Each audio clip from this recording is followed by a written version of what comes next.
नमस्कार। आज फिर नए क्लास के साथ, और इस क्लास की जो शुरुआत हो रही है वो है विकास, डेवलपमेंट। और ये विकास और डेवलपमेंट, या हम कई तरीके की नाम दे सकते हैं। आगे बढ़ना, या फिर अपने स्थान से दूसरे स्थान में बदल जाना, कई चीज़ें हैं। जैसे समझ लीजिए कि जब हम आदि मानव थे, आदि मानव से जब हम खाद्य संग्राहक बने, तो हम क्या हुए? एक डेवलपमेंट हुआ। फिर हमारे पास आग, पहिए, लोहा, मतलब कांस्य युग, फिर आधुनिक युग आते आते जो एक प्रक्रिया हुई या जो बदलाव हुआ, उसे हम विकास के नाम से जान सकते हैं। पर आधुनिक काल में विकास क्या है और इसके क्या मायने हैं, है ना? तो इसे समझने के लिए क्लास 10 में जो इकोनॉमी की बुक है, वो बहुत अच्छी बुक मानी जाती है। और इसी पे जो पहला चैप्टर है, उस पे हम लोग चलते हैं। जैसे विकास, अब हमारी जो क्या है, हमारी आकांक्षाएं हैं, इच्छाएं हैं, है ना? हमारी जो आकांक्षाएं हैं, इच्छाएं हैं, उसको हम क्या कर सकते हैं?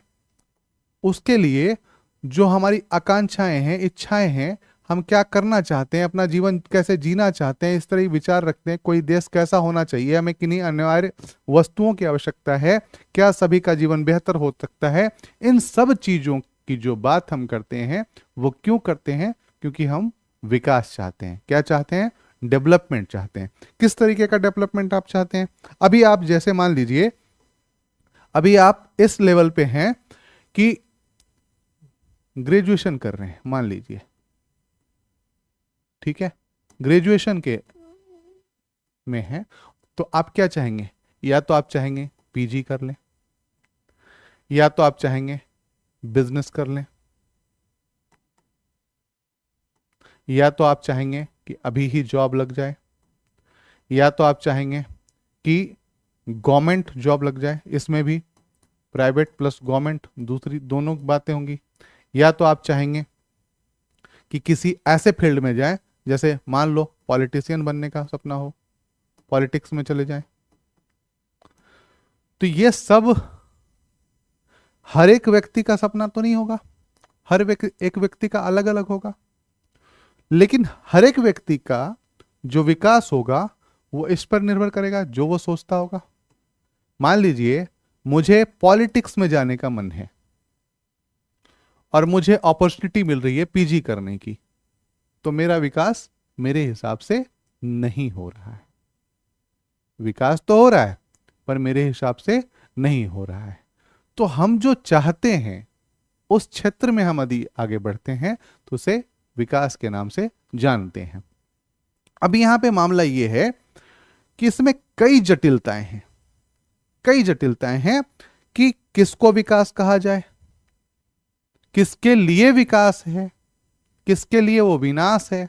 जैसे मान लीजिए आज आपके पास 1 करोड़ रुपए, मैंने आपसे छीन लिए, ये मेरे लिए विकास है, लेकिन आपके लिए क्या है? विनाश है। और ऐसा देखने को मिलता है, अभी हम लोग इस चैप्टर के आगे में पढ़ेंगे, है ना? जैसे यहां पे देखिए, ये एक मजदूर है। क्या है? एक मजदूर है, और क्या कर रहा है? रिक्शा चला रहा है। कहां पे? शहर में। किसके लिए? इनके लिए, इनके लिए और इनके लिए। अखबार पहुंचा रहा है, दवाई पहुंचा रहा है, दूध पहुंचा रहा है, सामान ले आ रहा है, लोगों को ले जा रहा है, बच्चों को ढो रहा है। तो वो क्या कर रहा है? मेरे बगैर वे विकास नहीं कर सकते। क्या नहीं कर सकते? और इस व्यवस्था में मेरा विकास नहीं हो सकता। इसके बगैर कोई चीज संभव नहीं है। और फिर हम क्या चाहते हैं? कि मजदूर रहे भी नहीं, स्लम बस्तियां रहे भी नहीं। फिर क्या है कि मेरे बगैर ये कर नहीं सकते, और वो मेरा विकास, या इस व्यवस्था में मेरा विकास नहीं हो सकता। ये बहुत विडंबना है, ये बहुत दुविधा वाली स्थिति है। आगे देखते हैं। अब यहां पे देखिए, कल्पना कीजिए, जैसे भूमिहीन एक ग्रामीण मजदूर है। वो क्या चाहता है? काम करने के दिन अधिक हो, काम करने के दिन क्या हो? अधिक हो, ठीक है। बेहतर मजदूरी मिले, स्थानीय स्कूल में उसके बच्चों को उत्तम शिक्षा प्रदान करने में सक्षम हो, कोई सामाजिक भेदभाव नहीं हो, गांव में भी वो नेता बन सकते हैं। पंजाब के समृद्ध किसान क्या चाहते हैं? किसानों को उनकी उपज के लिए ज्यादा समर्थन मूल्य मिले। क्या मिले? एमएसपी। क्या मिले? एमएसपी मिले। ठीक है, क्या मिले? एमएसपी मिले। उसके बाद क्या चाहिए? लेबर। लेबर कैसा चाहिए? सस्ता श्रम चाहिए, चीप लेबर चाहिए उसको। ठीक है, उसके बाद क्या चाहिए? मेहनती और सस्ते मजदूर। और विदेशों में इनकम बहुत हाई होनी चाहिए। इनकम क्या होनी चाहिए? हाई होनी चाहिए, ताकि लोगों को कहां बसा सकें? विदेशों में बसा सकें। उसी प्रकार से किसान जो खेती के लिए केवल वर्षा पर निर्भर है, इनके लिए क्या चाहिए? वर्षा चाहिए। वर्षा हो जाए बहुत बड़ी बात है। भूस्वामी परिवार की ग्रामीण महिला के लिए क्या चाहिए? उन्हें सुख सुविधाएं चाहिए, उन्हें एजुकेशन शिक्षा की व्यवस्था बहुत अच्छी हो, सारी सुख सुविधाएं अपने घर में चाहिए। ठीक है, शहरी बेरोजगार युवक को क्या चाहिए? रोजगार मिल जाए जिसमें अच्छी अच्छी मजदूरी हो या अच्छा वेतन सुनिश्चित किया गया हो। शहर के अमीर परिवार का एक लड़का क्या चाहिए? वो विदेश जाना चाहता होगा पढ़ने के लिए, उसके लिए विकास वो है। शहर के अमीर परिवार की लड़की को क्या चाहिए?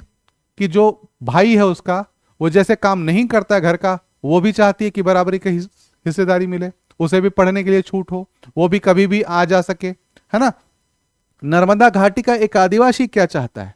नर्मदा घाटी का एक आदिवासी चाहता है कि ये डैम जो है बहुत बड़ा नहीं बने, जिससे उनके घर डूबे नहीं, वो सुरक्षित रहे, उन्हें विस्थापन नहीं झेलना पड़े, ये चाहता है। तो आपने देखा कि विभिन्न वर्ग के लोग किस प्रकार से अलग अलग विकास चाहते हैं, है ना। ये आपने देख लिया। आगे चलते हैं। इसी पे देखिए कि मतलब अलग अलग चीजें चाहता है। ठीक है, अब यहां पे देखिए आजादी और अवसर भाई भी मिल हो ना, तो यहां पे देखिए कि अलग अलग अलग अलग, मैंने कहा था अलग अलग लोगों के लिए लोगों के विकास का लक्ष्य भिन्न हो सकता है। एक के विकास है जो दूसरे के लिए विकास ना हो, विनाशकारी भी हो सकता है। क्या होगा? विनाशकारी। जैसे मान लीजिए एक ए जो है, ए क्या है? एक अमीर है। ए जो है एक रिच पीपल है ना। रिच पीपल नहीं बोले, एक इंडस्ट्रियलिस्ट है। ए जो है इंडस्ट्रियलिस्ट है। ठीक है, इंडस्ट्रियलिस्ट है। अब ये क्या चाहता है कि एक बहुत बड़ा बांध हो, किसी नदी पर एक बहुत बड़ा बांध हो। इससे क्या होगा? एनर्जी एनर्जी जनरेट होगी। अब इस बांध को जब ये बांध बनाया जाए तो इसका जो क्षेत्र होगा, ये जो क्षेत्र होगा, यहां पे गांव बहुत सारे हैं। अभी ये बांध इस इतने लेवल का है। इस बांध की जैसे ही ऊंचाई बढ़ाई जाएगी, ये जो तटीय क्षेत्र होंगे, या मान लीजिए इसी क्षेत्र में ज्यादा नीचा गहरा है, तो इस क्षेत्र के जो गांव हैं ये सब क्या होंगे? डूब जाएंगे। अब ये क्या चाहेंगे कि ऐसे ऐसे बांध आगे भी बना लो, दूसरा बांध बना लो, तीसरा बांध बना लो और इनसे सिंचाई करा लो। बट ये जो इंडस्ट्रियलिस्ट है, इसको चाहिए कि बड़ा बांध हो ताकि एनर्जी ज्यादा जनरेट की जा सके, जिसे बेच के मुनाफा कमाया जा सके। अब ये जो लोग हैं, ये कौन है? नर्मदा घाटी के लोग। ये क्या चाहते हैं? कि बांध छोटे छोटे बने। नर्मदा घाटी के लोग क्या चाहते हैं? कि बांध छोटे छोटे बने, जिससे उनके घर न डूबे और इनको सिंचाई के लिए पानी मिल जाए। दो चीजें, इसके लिए विकास ये है और इसके लिए ये विनाश है। नर्मदा घाटी के लोगों के लिए ये विनाशकारी है ना। तो अब यहां पे क्या करा जाए? क्या करा जाए कि विनाश कर लिया जाए या विकास कर लिया जाए? दोनों में से बीच का रास्ता। और सबसे ज्यादा जो दंश झेलते हैं वो यही लोग झेलते हैं जिनका विस्थापन किया जाता है। क्या किया जाता है? विस्थापन किया जाता है। विस्थापनों का दर्द जो सबसे ज्यादा है वो आदिवासी झेलते हैं। कई चीजें हैं, यदि सरकार स्वस्थ तरीके से ये काम करे तो देश के लिए अच्छा है, बट अस्वस्थ तरीके से काम करे तो ये देश के लिए अच्छा नहीं है। ठीक है, आगे चलते हैं। अब यहां पे देखिए दूर दराज के इलाके में, अब यहां पे देखिए कि दूर दराज के इलाके में मान लीजिए आप यहां पे एक शहर है आपका, ये छोटा सा शहर है, ठीक है, और यहां पे आपको 25,000 की नौकरी मिली हुई है। अब एक और कंपनी है, एक कंपनी है जिसने कहा आपको, आपसे संपर्क किया और आपको कहा कि आप मेरी कंपनी में नौकरी करोगे तो मैं आपको 50,000 रुपये दूंगा, पर आपको इसके लिए इस शहर में जाना पड़ेगा जो कि आपके शहर से काफी डिस्टेंस में है। ठीक है, अब जब आप इस शहर में जाओगे तब आपको कितना मिलने वाला है? 50,000। इस शहर में कितना मिल रहा है? 25,000। कितना मिल रहा है? 25,000। और इस शहर में 50,000। क्या आप सीधे चल दोगे? नहीं, आप पहले ये देखोगे कि उस शहर का जो लिविंग कॉस्ट है वो कितना है। ठीक है, वो कितना है, पहला ये देखोगे। दूसरा देखोगे क्या फैमिली से दूर रहा जा सकता है। ठीक है, दो हो गए। लिविंग कॉस्ट देखोगे, फैमिली देखोगे, फिर यहां का एनवायरमेंट देखोगे। क्या देखोगे? एनवायरमेंट देखोगे। यदि ये तीन चीजें मिलके इसको हाँ, तीसरी क्या बात है, चौथी क्या बात है कि ये परमानेंट नहीं है। क्या नहीं है? परमानेंट, सॉरी, ये जो 50,000 है ये परमानेंट नहीं है।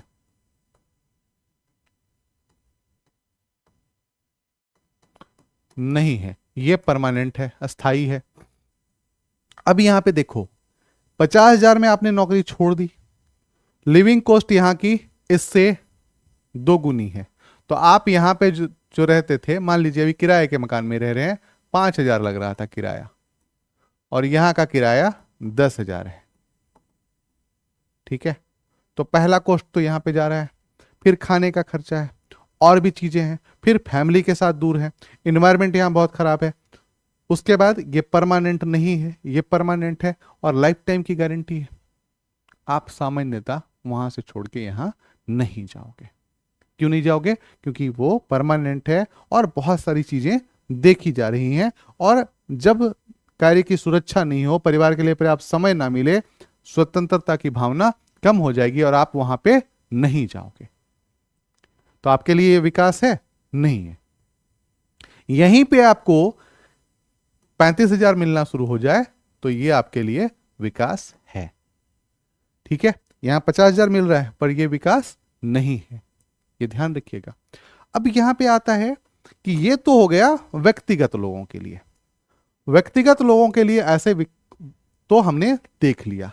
अब क्या यह व्यक्तिगत विकास ही देश का विकास होगा, राष्ट्र का विकास होगा? तो राष्ट्र की विकास की बात करें जाए, राष्ट्र का विकास कैसे हम नापेंगे?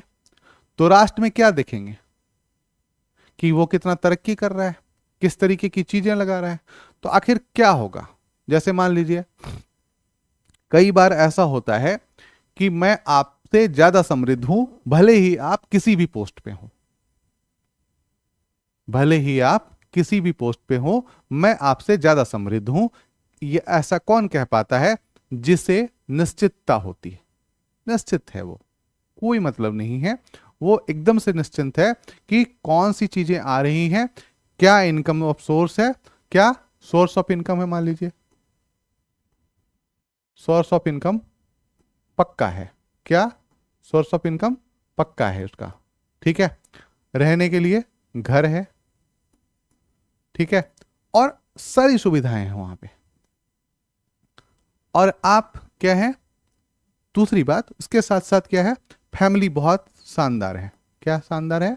फैमिली बहुत शानदार है, सब मिलजुल के रहते हैं, खेलते खाते हंसते गाते रहते हैं। और इनकी कमाई जो है, इनकी कमाई जो है वो 50,000 रुपये है, मान लीजिए मंथली ये कमा रहे हैं और इसमें ये संतुष्ट है। आप कमा रहे हैं 5 लाख रुपए, ठीक है, 5 लाख रुपए आप कमा रहे हैं। सोर्स ऑफ इनकम निश्चित नहीं है। क्या निश्चित नहीं है? 5 लाख रुपए कभी आ रहा है, कभी हो सकता है 1 लाख रुपए आ रहा है, लेकिन फिर भी एवरेज इनका ज्यादा है। घर है अपना, फैमिली आपकी यहां पे अच्छी नहीं है, फैमिली में गड़बड़ है, दिन रात लड़ाई हो रहा है, मानसिक असंतुलन बना हुआ है। तो इस तरीके से क्या हुआ कि दिक्कतें हैं। जैसे राष्ट्र में भी कई बार देखा होगा कि कई चीजें देखते हैं, राष्ट्र में विकास तो देख रहे हैं लेकिन कई चीजें युद्धग्रस्त है।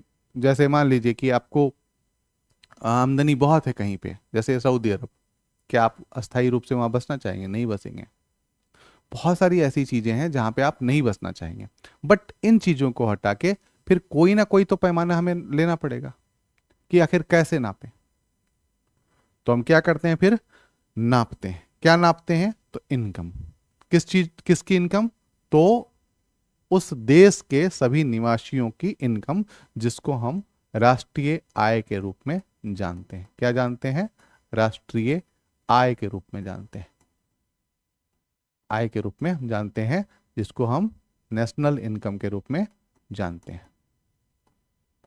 ठीक है, अब यहां पे बात आती है नेशनल इनकम। मान लो ए और बी एक देश है, ठीक है, इसकी जो है इकोनॉमी 5 ट्रिलियन की है, 5 ट्रिलियन की है, इसकी इकोनॉमी 10 ट्रिलियन की है।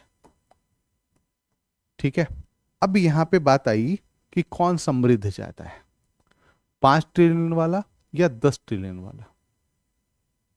ठीक है, यहां पे तो आपने देख लिया कि यदि जो व्यवस्था की बात की जाए तो बी जो है पहले नंबर की अर्थव्यवस्था है, मान लेते हैं, है ना। ए जो है दूसरे नंबर की अर्थव्यवस्था है। जैसे अभी भारत कह रहा है कि हम क्या है, 5वें नंबर की अर्थव्यवस्था, हमारे पास इतनी इनकम है, बट इससे कोई फर्क नहीं पड़ता। फर्क कैसे पड़ता है? तो इनको किससे डिवाइड करना जाता है? पॉपुलेशन से। किससे? पॉपुलेशन से, है ना, पॉपुलेशन से डिवाइड किया जाता है। तब जो निकलेगा वो निकलेगा पर कैपिटा इनकम। क्या निकलेगा? Per capita income, sorry, capita income, प्रति व्यक्ति आय निकलेगा। और जब प्रति व्यक्ति आय बहुत ऊंचा हो तो हम उसे मानेंगे कि वो देश समृद्ध है या विकास कर रहा है। ठीक है, क्लियर? आगे चलते हैं इसमें, है ना। जैसे देखिए, अब यहां पे देखिए एक देश है, इसमें एक जहाज, क्या है? एक जहाज, एक जहाज जो है वो क्या कर रहा है? एक शहर के खुले कूड़े घर और आसपास के समुद्र में डाल दिया। कहां पे? तो आइवरी कोस्ट। आइवरी कोस्ट क्या है? एक गरीब देश है, ध्यान रखिएगा, एक गरीब देश है। वहां पे क्या किया? 500 टन तरल जहरीले अवशेष डाल दिया, है ना। अब यहां पे ध्यान रखिए कि इस जो जहरीले अवशेष डाल दिया तो किन लोगों को लाभ हुआ? जिसने इंपोर्ट किया था। क्या किया था? जिसने क्या किया था? जिसने इंपोर्ट किया था। जो कंपनी इंपोर्ट कर रही थी, इंपोर्ट करके ठेका ली थी, उन लोगों को लाभ हुआ। लेकिन इस देश के लोगों को, इन देश के लोगों को बहुत हानि हुई। क्या हानि हुई? जान माल की बहुत हानि हुई, बहुत दिक्कतें हुई, कई स्वास्थ्य समस्याएं खड़ी हुई होंगी। हां, अब ये क्या करते हैं? यूरोपीय देश डंप यार्ड बनाते हैं। किनको? क्या बनाते हैं? क्या बनाते हैं? डंप यार्ड बनाते हैं। किनको बनाते हैं? गरीब देशों को। आपने देखा होगा कि वो अपना कूड़ा करकट सारा भेजते हैं भारत में। और आप सरोजनी मार्केट जाते हो ना, जो आप खरीदते हो ना 100 रुपए में जैकेट, शर्ट, ट्राउजर्स, वो सब कूड़ा करकट है जो यूरोपियों ने आपके यहां डंप किया है। ध्यान रखिएगा, वो सब कूड़ा करकट है जो यूरोपियों ने आपके यहां डंप किया है। सबसे पहले जो डंप किया जाता था वो चाइना में किया जाता था, और चाइना वाले उसे फ्रेश करके फिर से आपके यहां डंप कर देते हैं, और ऐसा कई देश कर रहे हैं। तो आप जो पहन रहे हो ना, ध्यान रखिए वो पहले से पहना हुआ है ना। तो वो क्या कर रहे हैं, डंप कर रहे हैं, है ना। तो अब यहां पे देखिए, इससे फायदा भी है, अमेरिका में भी बिक रहा है, सेकेंड्स की मार्केट है, वहां पे खुलेआम बेचा जाता है, बोल के बेचा जाता है कि ये सेकंड है, पर यहाँ पे तो नया नया बोल के बेचा जाता है। नया नहीं होता, कोई 10 रुपए में आपको शर्ट नहीं दे सकता, किसी भी कीमत पे नहीं दे सकता। ठीक है, तो ये यहां पे ध्यान रखिएगा। अब यहां पे एक चीज और बोल रहा है कि आपके गांव या शहर के इलाके में विकास क्या होने चाहिए। आगे चलते हैं। विभिन्न देशों या राज्यों की तुलना क्या किया जाए, है ना। हमने जैसे कहा था कि ऐसे तुलना करके हमने देख लिया ए और बी कंट्री को। अब यहां पे रियल में चलते हैं, और प्रति व्यक्ति आय तक तो हम लोग पहुंच गए थे। विश्व बैंक में विश्व विकास report, world development report, world bank ने क्या जारी करता है, ध्यान रखिएगा, यहां से क्वेश्चन आते हैं। वर्ल्ड बैंक क्या जारी करता है, world development report. World development report 2023 के अनुसार, किसके अनुसार, 2023 के अनुसार यूएस डॉलर की बात की जाती है। यूएस डॉलर 63,400 से ऊपर जिनकी आमदनी है पर कैपिटा जिनकी आमदनी है, वो विकसित देश माने जाते हैं। कौन माने जाते हैं, विकसित देश। ठीक है, उसके बाद ध्यान रखिएगा 63,000 से लेके 2,401 के बीच में सब क्या माने जाते हैं, middle income group, middle income group के देश। और इससे जो नीचे हैं, कितना, यूएस डॉलर 2,400 से नीचे जो हैं वो क्या माने जाते हैं, पिछड़े देश माने जाते हैं, या क्या माने जाते हैं, यहां पे देखिए उच्च आय दर उनका कम है, निम्न आय वाला देश माना जाता है, लो इनकम ग्रुप का देश माना जाता है। ठीक है, तो यहां पे देखिए high income group per capita में 63,400 से ऊपर। अब यहां पे इंडिया की क्या हाल है, तो इंडिया कहां है, तो इंडिया का जो इनकम है वो यहां पे देखिए तो $10,030 है। कितना है, $10,030 पर कैपिटा है। ठीक है, पर कैपिटा है ये। ठीक है, ये इंडिया का मामला है। अब यहां पे एक चीज और भी गौर करते हैं। अब ये जो एवरेज इनकम है, ये इनकम क्या है, average income, per capita income है। ठीक है, यहां पे ऐसा नहीं है कि हर व्यक्ति को इतनी आमदनी होती होगी। $10,000 का मतलब है, $1,000 का मतलब 85,000 रुपये या 90,000 रुपये, आज के रेट में देखें तो 90,000 रुपये। इसका मतलब है $10,000 का मतलब 9 लाख रुपए। साल के 9 लाख रुपए क्या हर व्यक्ति कमाता है, सामान्यतः लगभग हम मान के चलते हैं कि अधिकतर तो नहीं ही कमाते हैं। 9 लाख रुपए काफी बड़ी रकम है भारत के लिए। तो इससे नापा जाता है कि आप किस ग्रुप में हो। तो हम लोग 63,400 से बहुत नीचे हैं, इसका मतलब है कि हम लोअर मिडिल इनकम ग्रुप में शामिल हैं। ठीक है, तो ये देख लीजिएगा। इसके बाद आगे आते हैं। अब यहां पे देखिए, इसके बाद क्या होता है कि औसत आय निकाली जाती है। अब यहां पे एक चीज और देखिए, एवरेज इनकम, इसी की बात मैं कर रहा था। एवरेज जो इनकम है, अब यहां पे दो देश की बात कही गई है, ए और बी। यहां पे जो एवरेज है वो देखिए आप 9,500, 10,500, है ना, और इस प्रकार से 10,500, 9,800, 10,000, 10,000, 10,200 का इनकम यहां दिखाया गया है। और नीचे वाले देश में 500, 500 और लास्ट में जो है वो एक व्यक्ति का जो है वो 48,000। यहां पे देखिए कि आप जो लगभग 10,000 है और यहां 500, 500 और 48,000 है, तो आप दोनों में से किस देश में जाकर रहना चाहेंगे और कितनी आमदनी करना चाहेंगे? आप जाहिर सी बात बोलेंगे कि इसमें हम चुनेंगे ये वाला कि 48,000 रुपये, 48,000 डॉलर की कमाई हो तो उसमें रहना चाहेंगे। अब यहां पे मान लीजिए 500, 504 हैं और 48,000, तो कितने हुए? ठीक है, 50,000। और 50,000 को 5 से भागा दें तो कितना आया? 10,000। एवरेज इनकम इसका भी 10,000 है और इसका भी एवरेज इनकम 10,000 है। ठीक है, तो एवरेज इनकम इसका भी 10,000 है, बट यहां पे जो डिस्ट्रीब्यूशन है वो लगभग 10,000 के आसपास सबका है। बट यहां पे जो डिस्ट्रीब्यूशन है वो 500 और 48,000 का है। इस तरीके से समाज में जिसमें खाई बहुत अधिक हो, इनकम का गैप बहुत अधिक हो, उस समाज में सामान्यतः क्या बोलते हैं, गरीब ज्यादा होते हैं। जैसे भारत जैसे देश में हम देखेंगे तो 1% जो अमीर हैं उनके पास लगभग 40% की संपत्ति कैप्चर है उनके पास, है ना।